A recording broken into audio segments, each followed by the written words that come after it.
Hi everyone, my name's Anne-Marie. Welcome to this card making tutorial. In this episode we're going to be using my seasonal cluster stamps and we're going to be using the Halloween set. We're going to make a gorgeous Halloween card. I know how popular Halloween is amongst you and I know how much you're going to love this set. Not only for your card making but for your scrapbooking, your journaling, your mini albums, your brag books, whatever you want to do with your stamps. These are going to just serve a good purpose. So there's 7 stamps on this sheet and we're just going to make, I think, a spectacular card, and I want to show you a great technique as well.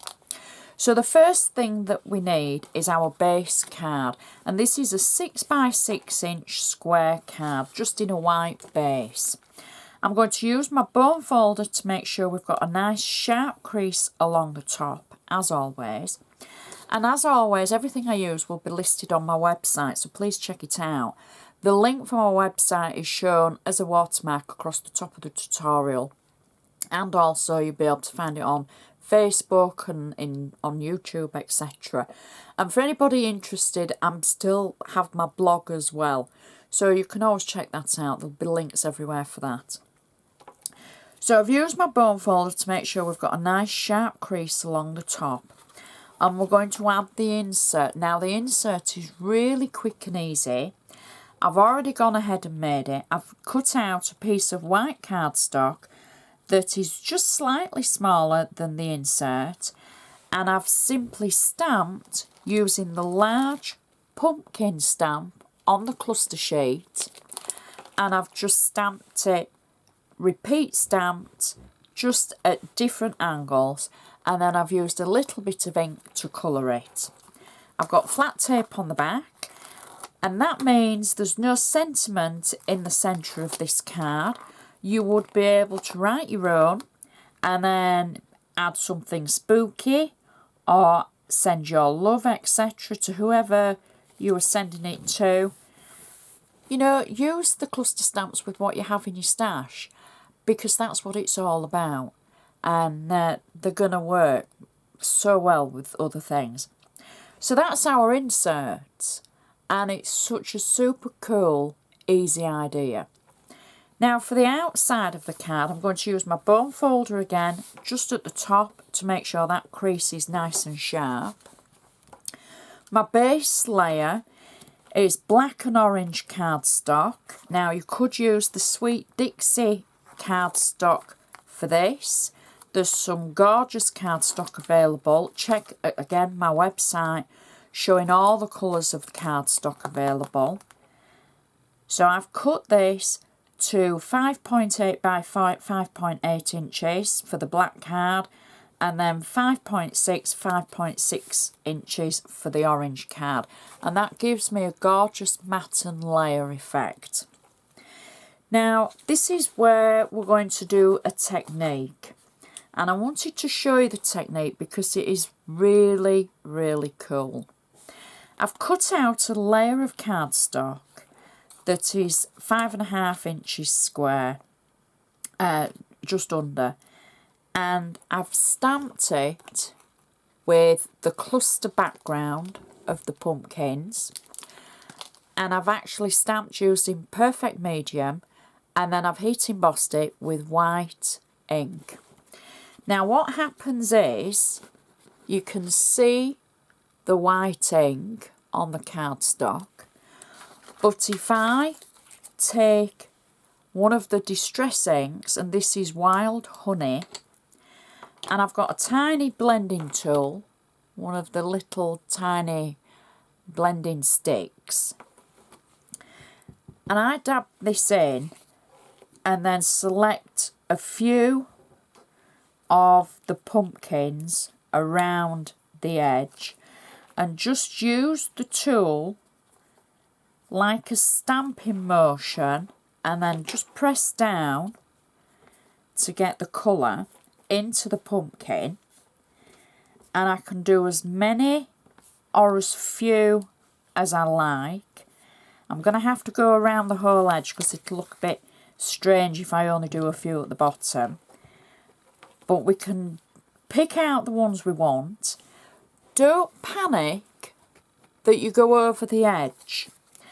because the technique blends so well. When we've finished, it just looks as though you've coloured them. And it's the case of it, because there's so many, nobody's going to pick up on anything that's not perfect. But because it works well with the pumpkins, it just kind of colours them very well, if that makes sense. It's a strange one, because it just kind of works. Now what I'm going to do is also, I'm just going to blend a little on the edge, just a tiny bit. That's why I'm not using a blending brush, because I'm just picking up that little bit of edge as we go all the way around, like that. And then we can do the other two sides as well. And I'm not being as careful as I could be, because for any new crafters, you know, there's no rules. You don't have to be really light-handed with this. You don't have to be, you know, really careful. Just get the ink on the sides, and then when you think you've got enough, you stop. I think that's the great question, is when do you stop, knowing how much and how far to go. So I'm going to stop there, and then I'm going to take a piece of dry towel, just kitchen towel, and I'm going to take it across the top and give it a little bit of a polish. Not too firm, but firm enough. And then just take it all over the top of it, and then that brings out the white of the pumpkin underneath, if you can see that. And it's going to work so well with our card. So that layer can now go onto the front of our card. Just check we're the right way around still. I've got this on flat tape, and I can peel the back of it away, add this to the front like so. So you can see how it now tones in with the previous layer. Our next layer is 2 strips of orange and black card that I've just placed on top of one another, and this measures just the length of the cardstock, so it's 6 inches and it sits through the centre. Next, I've stamped the border stamp with the pumpkin in black heat embossing powder over the top of the ink. I've done that twice, and we're going to use the same inking effect on the border as we did for the background paper. Now you can see how already, as I'm just going along, those little pumpkins start to just jump out off the page.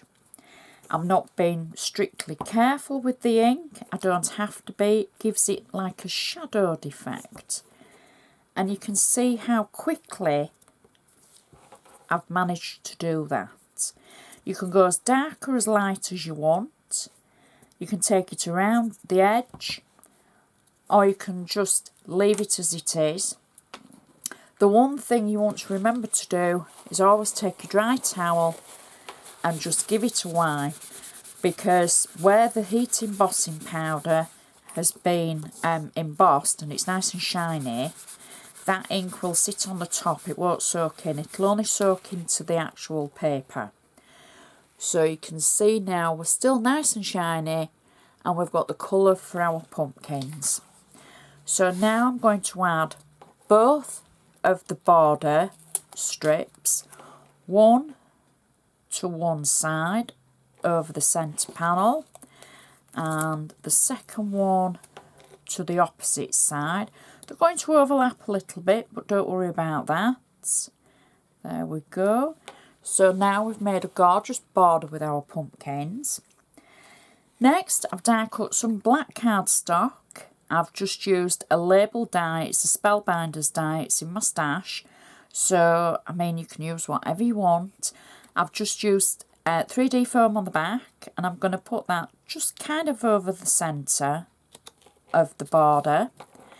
And then the next layer, I've used a smaller size of the label die, and I've actually stamped the Halloween sentiment on the cardstock. This was the smooth stamping cardstock from Personal Impressions from Sweet Dixie. So I've stamped the Halloween stamp using Perfect Medium and then black embossing powder. And then I've die cut it into the smaller label. I've added ink, like we've inked the pumpkins on the border and on the background. I've got 3D foam on the back, and I'm simply going to pop that through the centre of our layer underneath. So I can press that down, and then I've got a gorgeous orange satin bow, and I'm just going to place that at the bottom of our label. And that is our card finished. And I just think as a Halloween card, maybe you're saying thank you for sweets at Halloween, maybe you've got relatives coming for the festive occasion, something a little bit different. And on the insert there's enough room to write a gorgeous message. Maybe you want to make gift tags. Maybe you've got kids coming for trick-or-treating and you need to make gift bags, gift tags, gift boxes. The Halloween cluster stamp would work so well to make tags and anything. Cover it all with pumpkins.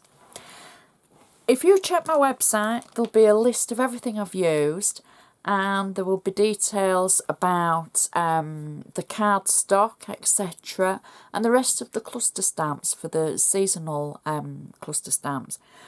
There's so many how-to guides on there as well, so please check those out. And lots of photos as well. And I just want to say thank you so much for watching.